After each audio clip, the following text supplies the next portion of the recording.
Welcome to দিশার exam guide.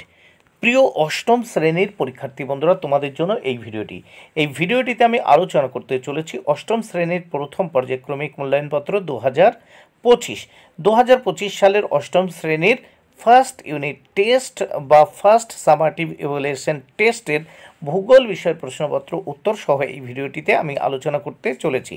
সম্পূর্ণ CCE পদ্ধতি অনুসরণ করে প্রশ্নপত্রটি তৈরি হয়েছে। পূর্ণমান 30, সময় 1 ঘন্টা।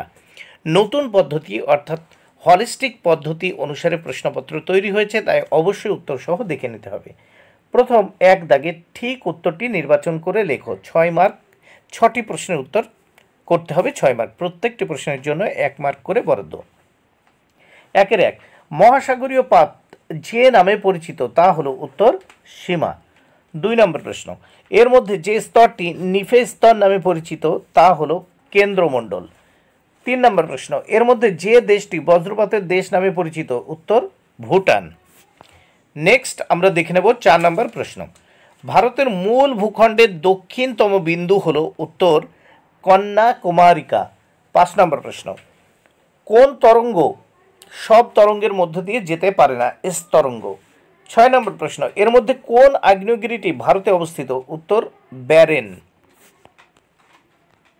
2 দাগের প্রশ্ন দেখে নেওয়া যাক। শূন্যস্থান পূরণ করো।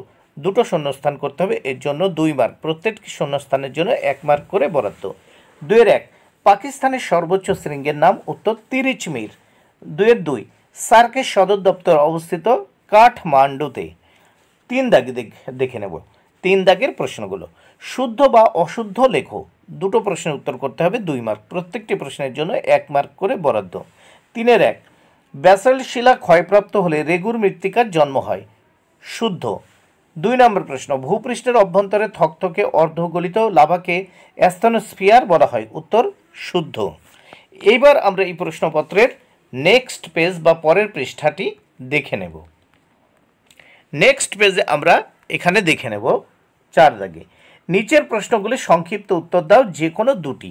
এর জন্য রয়েছে 4 মার্ক। প্রত্যেকটি প্রশ্নের জন্য 2 মার্ক করে বরাদ্দ।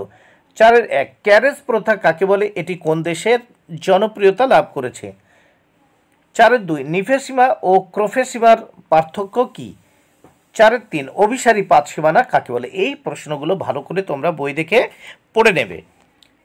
5 দাগের প্রশ্নগুলো দেখে নেওয়া যাক। নিচের প্রশ্নগুলির উত্তর দাও, যে কোনো 2টি। এর জন্য রয়েছে 6 মার্ক। প্রত্যেকটি প্রশ্নের জন্য 3 মার্ক করে বরাদ্দ। ভালো করে এই প্রশ্নগুলো বই দেখে পড়ে নেবে। 5-1 পাললিক শিলা সৃষ্টির উপায়টি ব্যাখ্যা করো। 5-2 প্রশান্ত মহাসাগরীয় আগ্নেয় মেঘলা কাকে বলে? 5-3 সক্রিয়তার ভিত্তিতে আগ্নেয়গিরির শ্রেণীবিভাগ করে একটি করে উদাহরণ দাও। 6 দাগে নিচের প্রশ্নগুলির উত্তর দাও, যে কোনো 2টি। এর জন্য রয়েছে 10 মার্ক। প্রত্যেকটি প্রশ্নের জন্য 5 মার্ক করে বরাদ্দ। 6-1 উপাদানের ভিত্তিতে পৃথিবীর অভ্যন্তরের একটি চিত্র অঙ্কন করে চিহ্নিত করো। 6-2 2টি পাতের সংঘর্ষে ভঙ্গিল পর্বতের সৃষ্টি হয় কিভাবে, তার চিত্রসহ ব্যাখ্যা করো। 6-3 চিত্রসহ শিলাচক্রের সংক্ষিপ্ত বিবরণ দাও। তাহলে এই প্রশ্নপত্রটি এখানে সমাধান হয়ে গেল। অবশ্যই প্রশ্নগুলো তোমাদের দেখে নিতেই হবে। ভিডিওটি যদি ভালো লাগে অবশ্যই লাইক, কমেন্ট, শেয়ার